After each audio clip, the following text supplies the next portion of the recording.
Selamat pagi saudara yang dikasihi Tuhan. Jumpa lagi pada hari Kamis tanggal 10 September 2020. Pagi ini saya ajak kita menjumpai satu kisah dari peristiwa yang dapat kita baca dalam 1 Samuel pasal 17 ayat 40 hingga ayat yang ke-48. Kita bisa menemukan ayat firman Tuhan yang menceritakan pengalaman seorang yang bernama Daud. Di situ judulnya perkelahian Daud dengan Goliat. Lalu Daud mengambil tongkatnya di tangannya, dipilihnya dari dasar sungai 5 batu yang licin dan ditaruhnya dalam kantong gembala yang di bawahnya, yakni tempat batu-batu, sedang umbannya dipegangnya di tangannya. Demikianlah ia mendekati orang Filistin itu. Orang Filistin itu kian dekat menghampiri Daud. Di depannya orang-orang membawa perisainya. Ketika orang Filistin itu menunjuk pandangannya ke arah Daud serta melihat dia, dihinanya Daud itu karena ia masih muda, kemerah-merahan dan eloknya parasnya. Orang Filistin itu berkata kepada Daud, "Anjingkah aku, maka engkau mendatangi aku dengan tongkat?" Lalu demi para allahnya orang Filistin ia mengutuki Daud. Pula orang Filistin itu berkata kepada Daud, "Hadapilah aku, maka aku akan memberikan dagingmu kepada burung-burung di udara dan kepada binatang-binatang di padang." Tetapi Daud berkata kepada orang Filistin itu, "Engkau mendatangi aku dengan pedang dan tombak dan lembing, tetapi aku mendatangi engkau dengan nama Tuhan semesta alam, Allah segala barisan Israel yang kau tantang itu.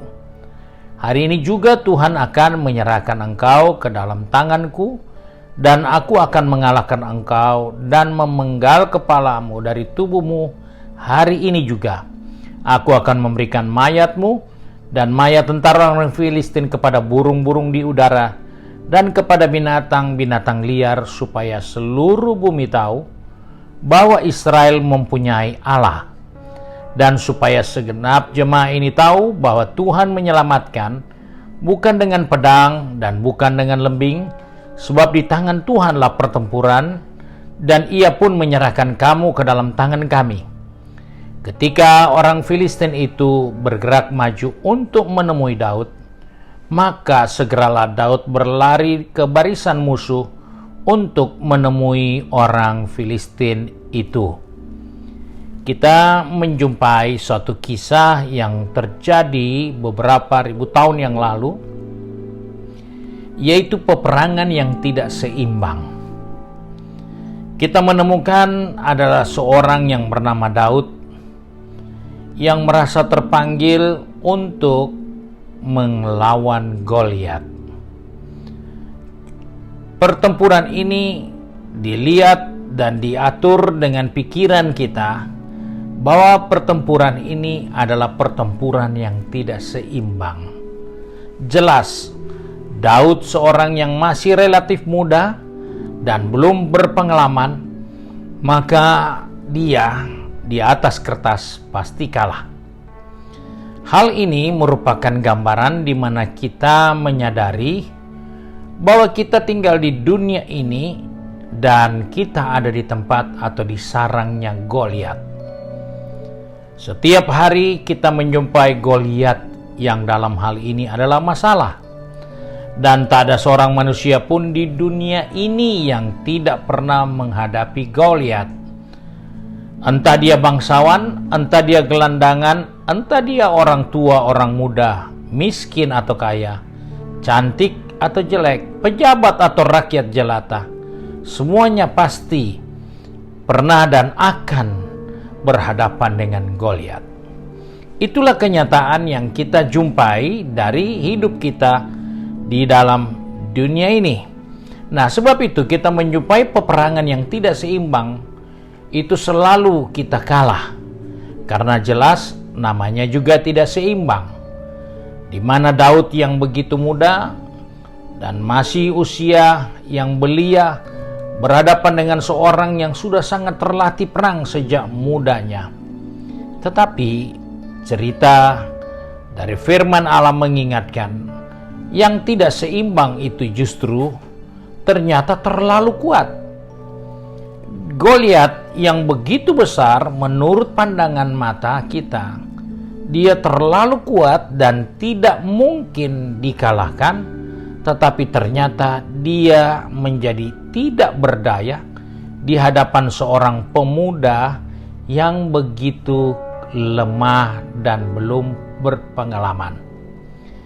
Hal-hal ini menjadi pelajaran untuk kita supaya dalam perjalanan hidup kita tidak bisa menghindarkan diri dari Goliat-Goliat yang ada di depan kita, yang ada di sekitar kita, yang bersarang di dunia ini. Tidak mungkin. Tetapi kita mempelajari bagaimana caranya bisa mengalahkan Goliat-Goliat itu. Kita menemukan hal yang pertama yang ditemukan oleh Daud, bahwa Daud menemukan intimidasi. Daud menemukan tekanan-tekanan. Daud menemukan pikiran-pikiran orang tentang dirinya dan kemampuannya. Itu yang kita seringkali jumpa dalam hidup ini setiap hari. Orang akan berkata, saya tahu siapa dia, saya tahu kemampuannya, saya tahu pengalamannya, saya tahu semua tentang dirinya. Bahkan dalam pembacaan kita pada ayat 44 jelas Goliat mengintimidasi Daud. Dia mengintimidasi dengan mengatakan, kau pada hari ini aku akan habisi kau. Kau kira saya ini anjing, dan hari ini engkau akan selesai di tanganku. Kita menjumpai kenyataan-kenyataan seperti itu yang seringkali mengintimidasi kehidupan kita. Tetapi kita tidak boleh terpukul oleh intimidasi, oleh pressure, oleh tekanan-tekanan yang ada. Karena Alkitab mengajarkan kepada kita, karena perang itu Tuhan yang punya. Bukan Goliat punya perang. Bukan Daud yang punya perang, tetapi perang itu adalah Tuhan yang punya. Jadi ketika kita harus berada dan masuk di dalam pertempuran seperti itu, kita harus tahu bahwa peperangan itu bukan milik yang kuat dan juga bukan milik yang lemah, karena jelas yang lemah itu pun akan diperdaya oleh yang kuat. Sebab itu Daud katakan di dalam 1 Samuel 17 ayat 47, dia katakan, dan supaya segenap jemaah ini tahu bahwa Tuhan menyelamatkan bukan dengan pedang dan bukan dengan lembing, sebab di tangan Tuhanlah pertempuran.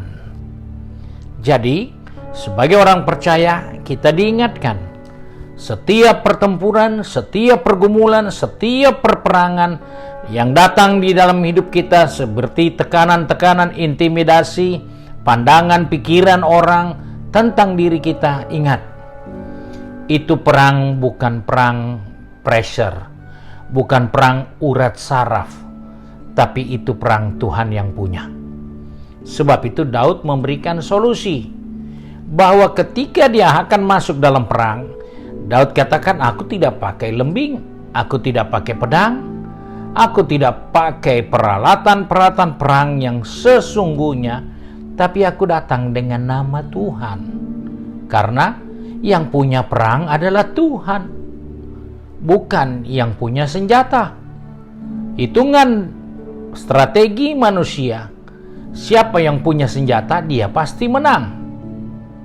Siapa yang punya peralatan yang lebih bagus, dia punya peluang untuk memenangkan peperangan. Tetapi Alkitab tidak mencatat itu sebagai suatu kenyataan, tapi Daud menyadari bahwa peperangan itu Tuhan punya. Sebab itu dia katakan, aku mendatangi engkau dengan nama Tuhan.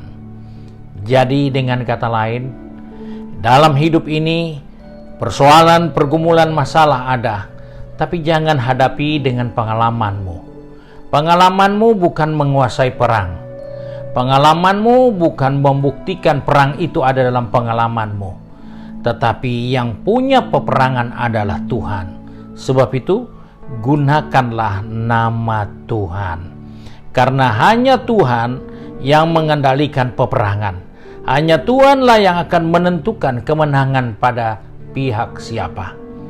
Perang Dunia Kedua, ada banyak jenderal berpikir untuk strategi perang, siapa yang akan menang. Tetapi seorang jenderal berkata, besok yang menentukan kemenangan yaitu Tuhan di pihak siapa.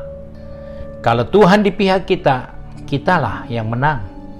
Jika Tuhan di pihak lawan kita, maka lawan kitalah yang akan menang.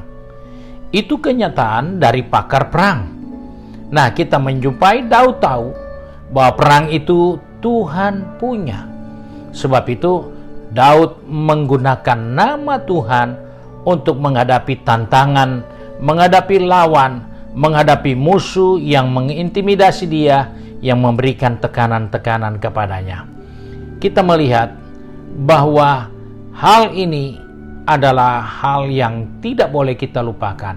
Yang kedua, jangan lupa bertindaklah dan berbuatlah sesuai dengan otoritas Tuhan kepada diri kita. Sebab itu, Daud mengingatkan kepada Goliat bahwa engkau perlu tahu bahwa kau mengajak kami perang. Kamu menghina Tuhan kami. Kau menghina barisan Allah, yaitu umat Israel. Dan dia katakan, sebab itu berdasarkan otoritas yang diberikan kepadanya, dia hadapi Goliat dengan tidak takut apapun yang sudah dilontarkan oleh Goliat. Itu hal yang kedua, bahwa dia bertindak sesuai otoritas. Bahwa yang dihujat di sini bukan pribadi Daud, bukan pribadi Raja Saul, tetapi yang dihujat oleh Goliat adalah Allah bersama dengan pasukannya, yaitu orang Israel. Sebab itu Daud mengambil tindakan untuk melakukan apa yang Tuhan ingatkan kepada dia, bahwa perang itu Tuhan punya, dan dia mengambil tindakan bahwa kau menghujat bukan menghujat kami, tapi kau menghujat barisan Allah. Dan apa yang terjadi? Di situ kita menemukan Daud mencapai kemenangan karena dia bertindak sesuai dengan otoritas yang Tuhan berikan buat bangsa itu. Bangsa itu memiliki otoritas, memiliki kuasa, tapi tidak semua tahu bahwa mereka punya kuasa. Saul tidak sadar, sebab itu Daud ketika berhadapan dengan Saul katakan, Daud, kau tidak mungkin. Tetapi umat Tuhan punya perjanjian dengan Allah, yaitu melalui sunat. Sebab itu, sunat itu sebagai suatu ikatan perjanjian. Mereka menjadi pasukannya Tuhan. Dan karena itulah, dengan mudah Daud mengalahkan Goliat. Karena Daud mengerti otoritas yang diberikan melalui perjanjian sunat itu. Sehingga Daud menghadapi Goliat dengan pasti bahwa dialah pemenangnya. Sebab itu, sebagai orang percaya, di hari-hari yang ada di depan kita, jangan engkau lari dari pergumulan peperangan yang ada di depan ini. Karena peperangan itu Tuhan punya. Ketika Tuhan izinkan engkau harus bergumul, jangan bergumul sendiri. Bergumullah dengan otoritas yang Tuhan berikan dalam hidup ini. Karena Tuhanlah yang menentukan. Perang itu adalah perangnya Tuhan. Sebab itu, pagi ini mari kita satu di dalam doa, kita berdoa, kita bersyukur. Karena Tuhan mengingatkan kepada saya dan saudara, engkau tidak berperang sendiri, tapi kita bersama dengan Dia. Kami bersyukur untuk kasih setiamu Bapa, karena hari ini Tuhan mengingatkan kami dari pengalaman Daud melawan Goliat. Secara kasat mata kami melihat tidak seimbang, tetapi kami bersyukur Engkau mengingatkan kepada kami bahwa perang itu Tuhan punya. Sebab itu kami percaya, kalau hari ini kami harus berperang, harus bergumul. Seperti Ayub katakan, manusia yang lahir di dunia ini harus berperang. Maka kami percaya, perang itu Tuhan punya. Dan ketika Engkau ada di pihak kami, tidak ada yang dapat melawan kami. Sebab itu kami menyerahkan kehidupan ini dalam tangan-Mu. Pegang tangan kami, atur langkah kaki kami, baik yang pergi bekerja, yang berbisnis, yang akan kuliah, maupun yang tinggal di rumah. Biarlah kami menyadari bahwa apapun yang kami akan hadapi sepanjang hari ini, kami tidak hadapi sendiri, tapi Tuhan yang mengatur peperangan itu untuk kami, supaya kami menjadi pemenang di dalam Engkau. Sebab itu Bapa, sepanjang hari ini kami serahkan seluruh kegiatan kami, seluruh tanggung jawab kami, seluruh beban pergumulan kami, karena kami percaya jika Engkau di pihak kami, tidak ada yang dapat melawan kami. Terima kasih untuk kemenangan yang Tuhan sediakan bagi kami hari ini.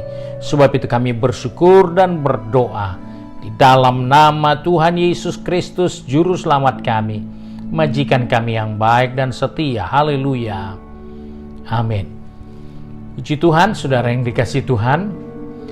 Hari ini kita boleh mengikuti renungan-renungan firman Allah, dan kami mengharapkan saudara-saudara dapat meneruskan kepada rekan-rekan yang lain, dan jangan lupa ingatkan untuk mereka subscribe, karena dengan demikian saudara akan dapat mengikuti renungan secara rutin setiap hari dan juga seluruh kegiatan ibadah yang dilaksanakan oleh GPD Bethesda Makassar. Terima kasih untuk perhatian saudara sekalian. Tuhan Yesus memberkati.